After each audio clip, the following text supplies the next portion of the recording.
اعبدوا الله ولا تشركوا به شيئا. Pourquoi le fait de dire que Isa alayhi salam est le fils de Dieu, cela veut automatiquement dire qu'il l'adore. J'espère que c'est plus clair pour vous, cher Inch'Allah. Nous, on ne dit pas que le fait de dire que Allah subhanahu wa ta'ala est un fils qui s'appelle Jésus, que ça veut dire on l'a adoré. Même si beaucoup l'adorent, en ce sens qu'ils disent que, puisque Allah subhanahu wa ta'ala, on ne peut pas le voir, et que je parle de ceux qui ont vécu au temps de Jésus, donc autant, en adorant son fils, on a adoré Dieu. Mais nous on dit que l'essentiel c'est quoi? L'essentiel c'est que toute personne qui dit que Allah subhanahu wa ta'ala a un fils, cette personne est devenue mécréante.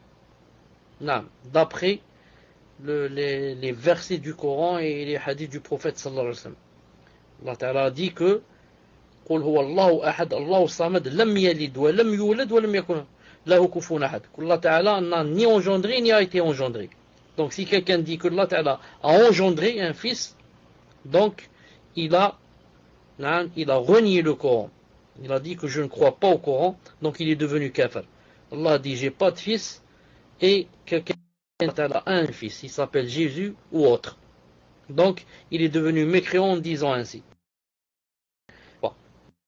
Même si Allah Ta'ala a un fils, mais j'adore pas ce fils, j'adore Allah. On lui dit l'éternel enfer, Naam. Tfadlal. Demande, cher, si vous avez un conseil, comment expliquer aux kuffar qu'Allah Azza wa Jalla n'a pas de fils? Donc quand on leur fait da'wa, comment leur expliquer? Barakallahu fikum, cher.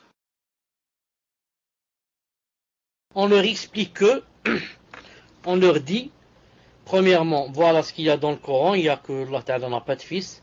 Et deuxièmement, logiquement, avoir un fils, c'est un défaut chez Allah, et c'est une perfection chez nous. Chez nous, avoir des enfants, c'est quelque chose de bien. C'est pour ça que celui qui n'a, on peut pas le blâmer, mais on peut dire que c'est un défaut par rapport à lui. On veut se marier avec une femme qui donne des âmes. Donc l'enfant, par rapport à l'être humain, c'est quelque chose c'est une qualité. Ensuite, pourquoi on veut avoir des enfants? Pour laisser notre trace, la progéniture. Ensuite, les enfants, quand ils vont grandir, ils vont nous aider, surtout dans la société musulmane. L'enfant, il obéit à ses parents, il les aide, etc., etc. C'est pas comme dans les sociétés de kuffar. L'enfant qui dès qu'il a 16 ou 18 ans, on lui dit va faire ta vie. Allez, sors de chez moi. Et ensuite, l'enfant, quand il va grandir lui aussi, s'il va rencontrer son père ou sa mère, qui sont vieux et vieilles, il ne va pas les accepter, il va les jeter dans un asile. Ou je ne sais pas comment ça s'appelle, le centre là où il y a les vieux et les vieillards. Al-Muhim. Par rapport à Allah Ta'ala, non. Avoir un enfant, c'est un défaut. Car pour avoir un enfant, d'abord, il faut une femme.